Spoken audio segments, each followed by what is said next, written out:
Aliyekuwa luteni gavana wa Virginia, Justin Fairfax, nyota aliyeibuka mara moja katika chama cha kidemokrasia, ambaye enzi yake alikubwa na madai ya unyanyasaji wa kijinsia, alimpiga risasi na kumuua mkewe, Serena Fairfax, ndani ya nyumba yao na kisha kujiua, polisi walisema.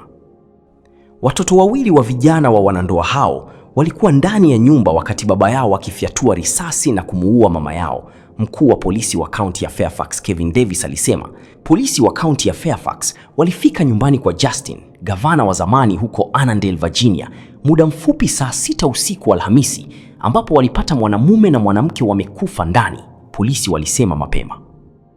Mauaji haya yalitokana na mzozo ambao wanandoa hawa walikuwa nao, na kesi yao ilikuwa mahakamani, ambapo Serena aliomba talaka ambayo pia ilikuwa ni talaka nguvu kwa Justin, Davis alisema. Kesi hii ilifanyika wiki 2 baada ya Serena Fairfax kupewa haki ya msingi ya kuwalea watoto wa wanandoa hao kulingana na rekodi za mahakama. Serena Fairfax aliwasilisha kesi ya talaka mnamo Julai 18, 2025, na Justin, mume wa Serena, alikuwa ameshatumiwa wito na mahakama wa kufika mahakamani tarehe 21 mwezi wa 4. Fairfax alionekana kumpiga risasi mke wake mara kadhaa katika sehemu ya chini ya nyumba kabla ya kukimbilia kwenye chumba cha kulala cha msingi, ambapo alijipiga risasi na kujiua, Davis alisema. Wenzi hawa walikuwa wakiishi pamoja katika vyumba tofauti vya kulala huku wakiwa wametengana, alisema. Miili miwili inaweza kuonekana ikitolewa nyumbani kwenye mifuko ya mwili kwenye machela mwendo wa saa 10 asubuhi Alhamisi. Ofisi ya idara ya afya ya Virginia ya mkaguzi mkuu wa matibabu inachunguza vifo hivyo, walisema katika taarifa kwa CNN. Inasikitisha sana kwa watoto kuwapoteza wazazi wote wawili. Jambo la kusikitisha zaidi kwao kuwa nyumbani lilipotokea, Davis alisema Alhamisi asubuhi. Hakika kuanguka kutoka kwa neema kwa familia yenye hadhi ya juu ambayo ilionekana kuwa na mambo mingi yanaenda kwa niaba yao. Watoto hao wanatunzwa na babu na wanafamilia wengine kwa msaada kutoka kitengo cha huduma za wahasiriwa wa idara ya polisi ya kaunti ya Fairfax, Davis alisema. Nusu ya Amerika labda inapitia kesi za talaka wakati fulani, na mara chache sana, na shukuru, inaishia hivi, Davis alisema. Kwa hivyo inasikitisha sana kwa jumuiya hii. Watu wengi wanaoijua familia ya Fairfax, kila mtu ameshtuka. Tumeshtuka. Na kusalimu kupitia jina la Yesu Kristo popote pale ulipo. Ninaamini umzima. Karibu, nataka nishare na wewe mambo machache. Nafikiri umeisikia hii taarifa ambayo imetokea huko Marekani. Kitu ambacho ninajiuliza, kwa nini leo matukio mengi ya watu kujiua, na hasa watu ambao unakuta wako katika mahusiano ya mapenzi.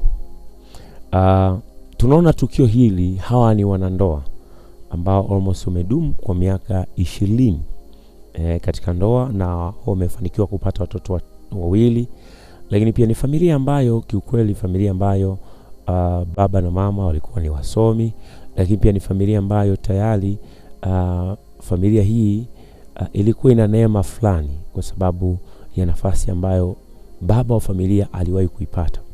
Mara nyingi watu huwa wanaweza kuzungumza kwamba pengine wakati mwingine mtu anapopita kwenye changamoto ngumu anaweza akawa na maamuzi ambayo sio sawa. Lakini tukiangalia familia hii ni familia ambayo huwezi kusema kwamba kulikuwa kuna changamoto ya kifedha. Changamoto ya kifedha. Leo hii tunaona kwamba Afrika inatokea watu ama mtu anajiua, unaweza ukaambiwa labda sababu madeni, alikuwa na madeni mengi kwa hiyo ameamua kukatisha uhai wake. Lakini huku kwa wenzetu ni watu ambao unakuta amefanikiwa kabisa. Lakini kwa nini kuna kuwepo hali ya kuweza kujiua? Nataka niongee na wewe mwana wa Mungu. Nikwambie hivi, uhai wako ni wa thamani sana. Haijalishi utakutana na mangapi, haijalishi utakutana na dhoruba gani, lakini hakikisha unadhibiti mawazo mabaya ambayo adui hutumia kuinua mawazo mabaya, hasa katika situation kama hizi ambazo unaweza kukuta unapita kwenye mgogoro wa ndoa ukajikuta unawaza mabaya, labda kwamba aidha nijiue, nimwache. Mimi nikwambie hiki kitu unakuwa unafanya sio kitu kizuri na sio katika mapenzi ya Mungu. Changamoto yote jitahidi kuikabili. Biblia imemtaja shetani kama mwizi, imemtaja kama muuaji, imemtaja kama mharibifu. Na hizi huwa napenda kuziita wizara tatu za shetani ambazo zinafanya kazi kwa kiwango kikubwa sana. Kubwa sana. Mimi nikuulize kwamba hivi, unapopata changamoto ya ndoa na unapoamua kujiua, je, unakuwa umekomesha tatizo? Je, unafikiri kujiua utakuwa umemkomoa mwenzako? Lakini unawazaje pia kwamba mtu unapotoa uhai wako kuna mahali ambapo unaelekea? Utakwenda kujibu nini kwa Mungu? Niongee hivi, tunapokabiliana na changamoto nyingi ama kubwa na nzito, ni vizuri pia kutokukaa kimya. Jambo la kwanza, pengine muhusishe Mungu. Jambo la pili, pia ukimhusisha Mungu, Mungu atakuinulia mtu ambaye inawezekana akawa ni mtu ambaye atakusaidia katika ushauri. Kwa sababu wakati mwingine unaweza ukapitia wakati mgumu na ukajitahidi kulibeba lile jambo kama wewe, ambapo hapo utakuwa unapoteza na pengine adui kuweza kumpa nafasi nzito sana. Sasa ukichunguza ili tukio ambalo limeweza kutokea, ni tukio ambalo wanandoa wameishi miaka 20. Ni familia ambayo haina shida, ama kwa lugha nyingine haina njaa. Lakini migogoro ndani ya familia ambayo inawezekana mke ama mume akawa chanzo cha migogoro hiyo, kunapelekea kuzua taraka. Na taraka kwa wenzetu hizo nchi zilizoendelea, manake upande mmoja, yani mmoja anaweza akawa ni mnufaika, asipate maumivu kutokana na mahakama itakavyoamua, kwa sababu huwa kuna kuwepo na process ya kugawana mali. Na hii mara nyingi imewapelekea wanandoa ambao wamefikia wakati wa kutarakiana kuwa na wakati mgumu sana, kwa sababu mtu unakuta umetafuta kwa muda mrefu, lakini inafikia stage ya taraka, mnagawana.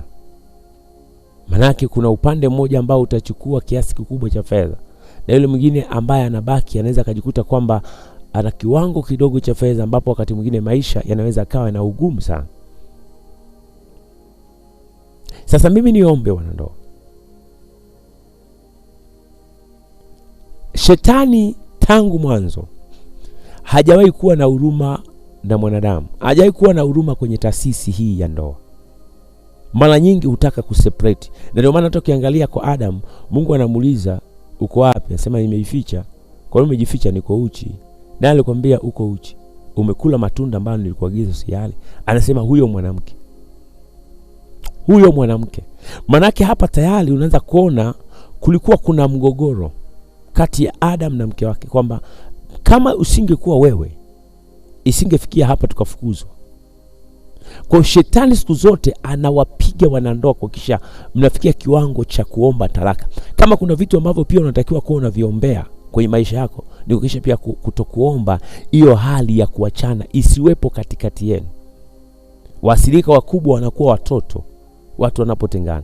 Hivi imagine kama hawa watoto wawili ambao wameshuhudia baba na mama, baba anampiga, anamshuti mke wake. Anamshuti kwa nini? Kwa sababu kuna talaka. Na tayari alikuwa ameshapata wito wa kuitwa mahakamani. Mtu ambaye amekuwa maarufu, amekuwa kiongozi, anawaza tunakwenda kutekana, kwa sababu mahakama pia ilikuwa tayari imekwisha kufanya maamuzi kwamba mama atabaki na watoto, atawalea watoto. Kwa hiyo maana yake baba, kuna mazingira ambayo alikuwa anaachwa. Sasa mimi niongee hivi, chochote utakachokipitia kwenye maisha yako, iwe ni kigumu kiasi gani, iwe imekwenda kwenye level ya mahakama, lakini chonde usimruhusu adui akakutumia kwenye engo ya kumaliza uhai wako, kwenye engo ya kutoa uhai wa mtu mwingine. Ili ni jambo ambalo sio zuri, ni jambo ambalo halifai mbele za Mungu. Kumbuka, hebu imagine sasa, huyu baba ameua mke, amejua na yeye kuwaza hata kwamba watoto hawa wanaacha katika namna gani. Hawa watoto automatically kisaikolojia wanakuwa waathirika wakubwa. Kwa sababu naamini wameshuhudia mwili wa baba, mwili wa mama. Baba amemshuti mama kwa migogoro ambayo imekuwa ikiendelea. Wanakuwa wakiwa wameathirika kisaikolojia. Nimekutana na binti mmoja ana miaka 48, anasema mimi sitaki kuolewa. Kwa nini sitaki kuolewa? Kuna vitu ambavyo nilivyoona kwa baba na mama, maisha yao yamenifanya nichukie kuolewa. Yaani anachukia kuolewa kwa sababu ya matukio ambayo ameyaona kwa wazazi wake. Jameni, mimi nifikiri kwamba wanandoa tumuombe sana Mungu. Taasisi hii si salama kama haitoweza kuombewa. Wanandoa hawatakuwa salama kama hawataweza kumhusisha Mungu kwenye maisha yao. Ili ndoa iweze kuwa salama, yenye manufaa, yenye kunufaika, maana yake lazima tumuhusishe Mungu. Bila kumhusisha Mungu inafikia mahali upendo unatoweka.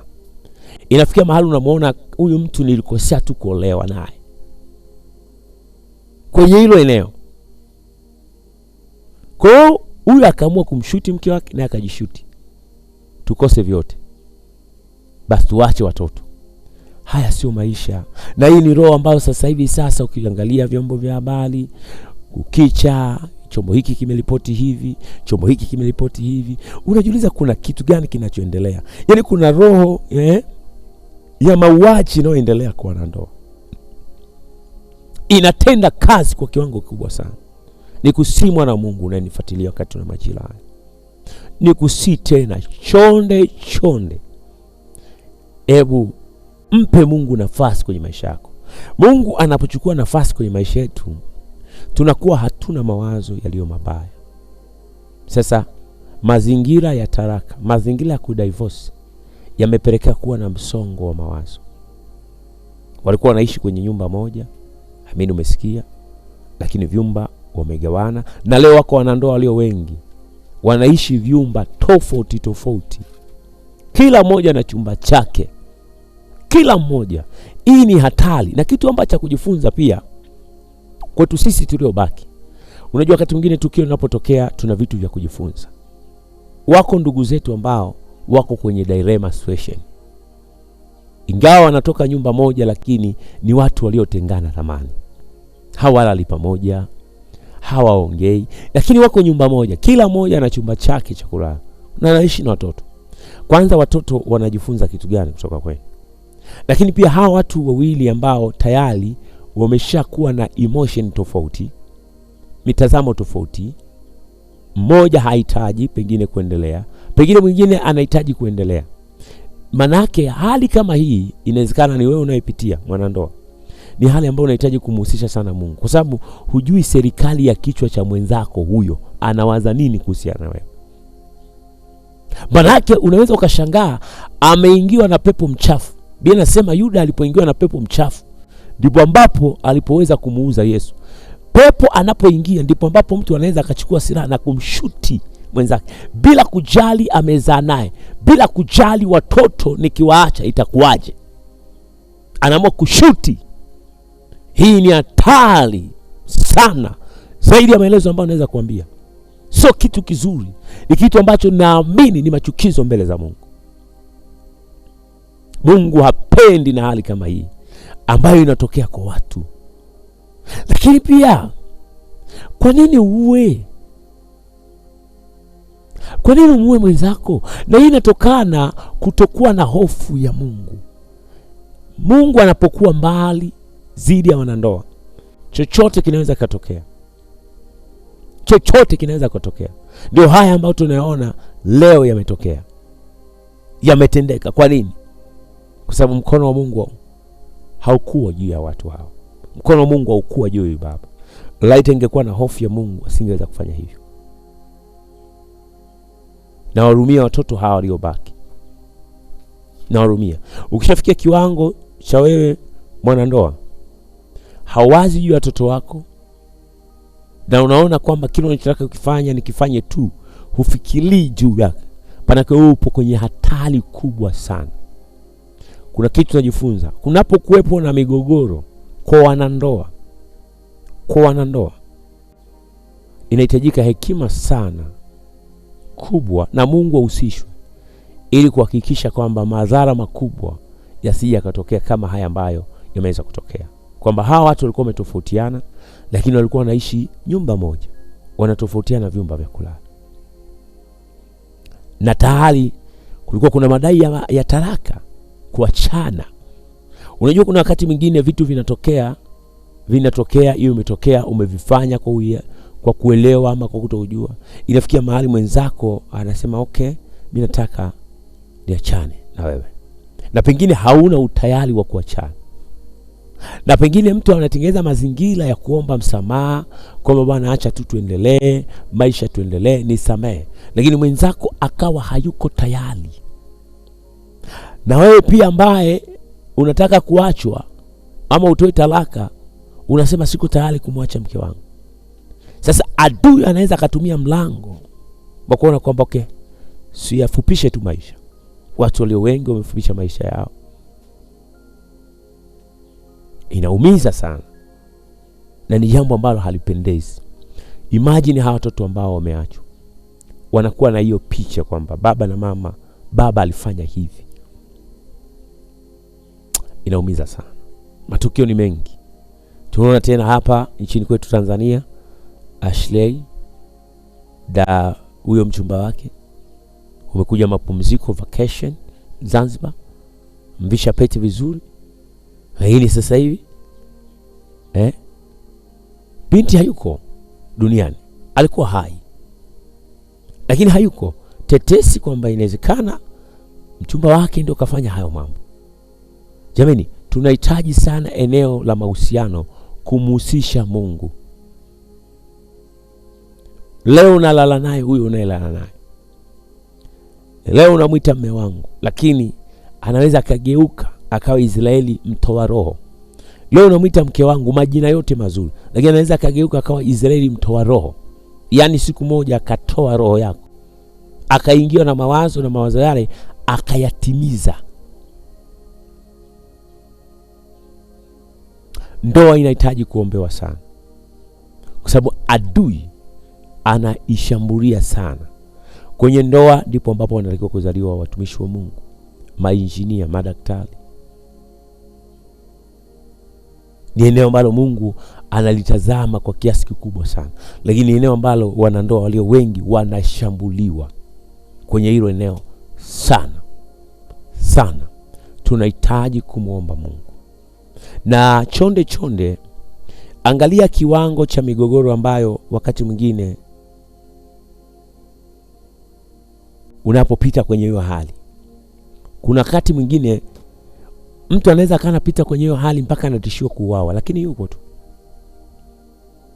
hachukui hatua zozote. Jamani, shetani yuko kazini na anawawinda wanandoa kuhakikisha amezuia lile kusudi la Mungu ambalo liko ndani yao lisitokee na lisiishi. So Mungu anapotupa neema ya kuyaona haya, Mungu anapotupa neema ya kujifunza haya, lengo kubwa la Mungu ni wewe usiangamie. Lengo kubwa la Mungu ni wewe mauti isije ikakupata. Na hili shauri pia, jamani, ninapofikia huko, usiruhusu mawazo mabaya, usikatishe uhai wa mwenzako. Chukua hatua stahiki kutatua tatizo kuliko kujichukulia sheria mkononi ama kuondoa uhai wa mwenzako, wakati pia wewe sio uliyeweka uhai.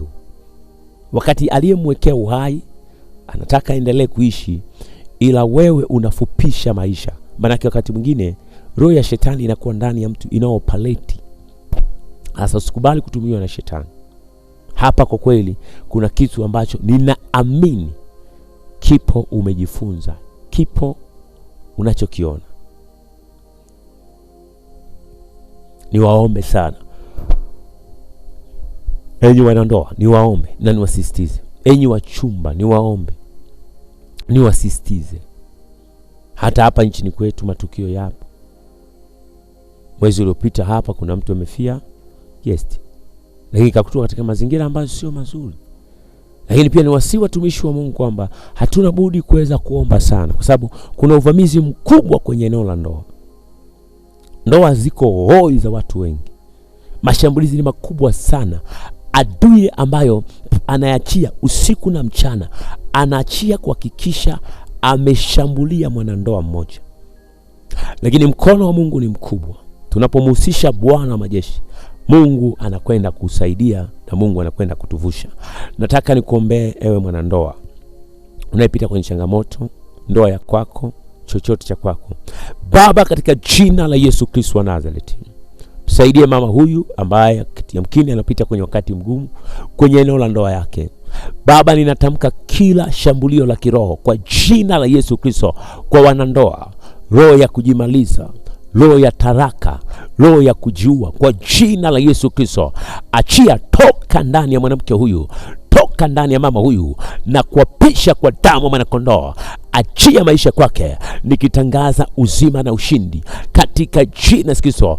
Pigwa shetani, pigwa chochote kinachozuia maisha mtu, kinacholeta mashambulio dhidi ya maisha mtu, ninatangaza kufunguliwa kwake kwa damu ya mwanakondoo. Kila chochote kinachosimama juu ya wanandoa, Bwana, ninatamka majira haya kwa damu ya mwanakondoo. Ewe adui kae kwenye ndoa, kwa jina la Kristo, natangaza uhuru kwa ajili ya mwanandoa huyu katika jina la Yesu Kristo, amen. Pastor Emmanuel Poswea, Mungu akubariki sana. Ushauri unaweza kutuma comment yako kwa hapo, na kisha nitaweza kupigia na kuweza kuomba na wewe, lakini pia kukushauri ili pia kama kuna changamoto uweze kuwa mshindi. Shalom, shalom.